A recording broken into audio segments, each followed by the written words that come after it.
La pratique des réseaux sociaux est une pratique individuelle. Et je pense qu'on peut ensuite la théoriser, on peut ensuite l'appliquer à sa boîte, mais je crois qu'il faut la vivre intimement. Donc moi, j'utilise effectivement beaucoup Twitter pour, me nourrir, m'inspirer et toujours me challenger parce qu'on est en apprentissage permanent.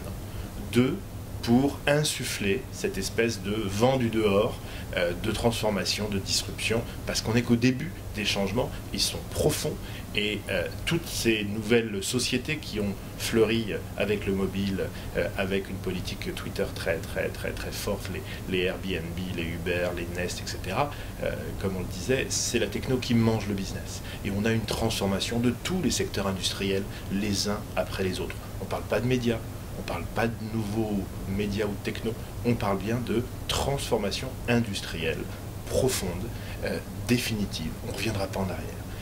Et troisièmement, une fois qu'on a dit plaisir et intérêt personnel, nécessité de former ses salariés, de diffuser et aussi de leur donner ce goût d'aller chercher ailleurs, d'aller fureter, de passer un peu le nez en l'air entre deux rendez-vous, c'est aussi pour mes clients, qui sont les premiers que l'on sert et les premiers auxquels on pense chaque jour, eh bien une capacité à devenir soi-même média et à relayer leur message.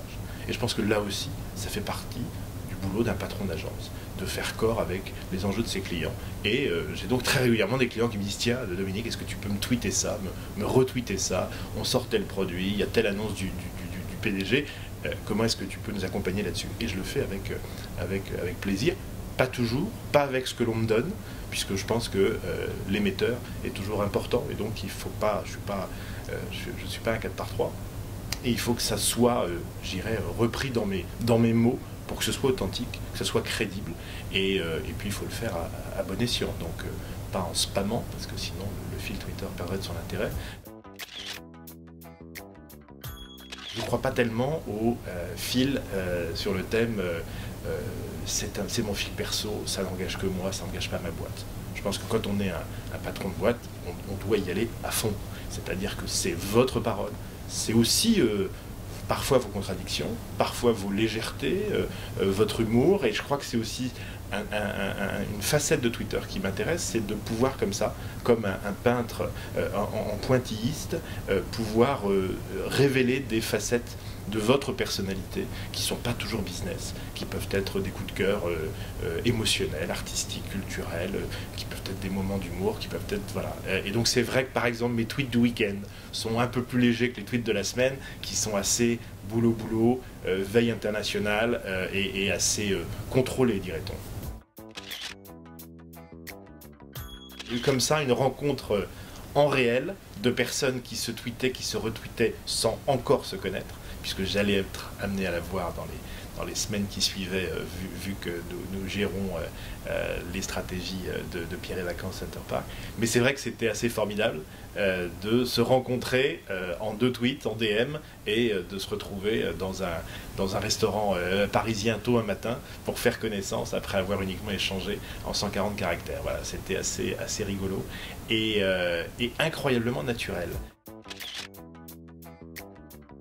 Faire émerger tous ces sujets, toutes ces réalisations et tout ce qui fait la richesse des boîtes. Et encore une fois, en tant qu'individu, on peut être passionné par un secteur industriel qui peut sembler comme ça un peu ardu, un peu abscon, mais on va apprendre des choses. Il faut miser sur l'intelligence des gens. Il faut parier sur la curiosité collective. Et Twitter est un formidable relais, et en plus c'est gratuit. C'est quand même formidable, un média gratuit qui vous permet de toucher le monde entier. Les patrons d'entreprise se réapproprient ce qu'on appelle leur own média, donc ce qui vraiment définit leur entreprise, ce qu'ils ont toujours fait sans forcément communiquer, leur fondation d'entreprise, leur mécénat, leur partenariat, leur action sur le terrain, l'engagement de leurs collaborateurs.